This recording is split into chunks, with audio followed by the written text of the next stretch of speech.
পদা জানি লোক এৰাম lake lake ভক্তি পন্থা শংকৰ মত শুদ্ধ যিটো মত লাৰি আন আচৰ পৰম যিটো মুগুধ এৰা আপুনি পণ্ডিত নুহি মন্থৰে নুপুকিলে কদাচিত তথাপিতো গুৰু বোলাই কৃষ্ণ মায়া হোৱা মুহি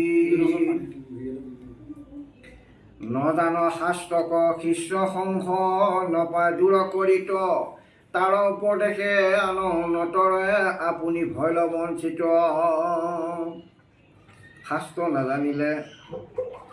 এই শিষ্য এতিয়া এই ঘোষা পাখি যদি মই পঢ়াৰ পাছত যদি সেইটোৰ লগত যদি খাপ নাখায় বা যিজনে শুনি আছে তাত যদি আমি মনোগ্ৰাহী নহয় উপদেশটো তেতিয়া উপদেশে আনৰ নতয় মানে সেইজনক তৰাব নোৱাৰে মানে মন আগ্ৰহ কৰিব নোৱাৰে মন তেওঁক উদ্ধাৰ কৰিব নোৱাৰে গতিকে যিজনে জানে তেতিয়াহে সেইটো কাৰণে ক'বলৈ দিছে কথা এতিয়া এই শাস্ত্ৰই কোৱা নাই জানো মোৰ ঘৰখনত যদি মই ধূপ এডাল জ্বলাওঁগৈ মোৰ কাৰণেহে হ'ব ঘৰখনৰ কাৰণে নহয় ঠিক চব তেনেকুৱাই ধৰি লওক কৃষ্ণ বুলি কৈছে মোৰ কাৰণেহে হ'ব ঘৰখনৰ কাৰণেও নহয়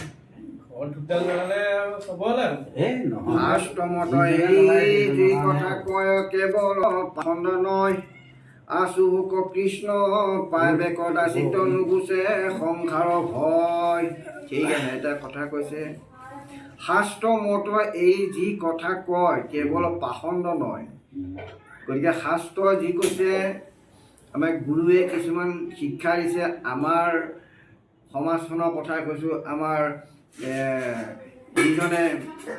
সমাজ যিটো সংবিধান দিছে সেই সংবিধান শাস্ত্ৰৰ পৰা উঠাই আনিছে সেই সংবিধানখন যদি মানি যদি আমি বেআইনি যদি যাওঁ তেতিয়া আমাৰ নুগুচে কি কৈছে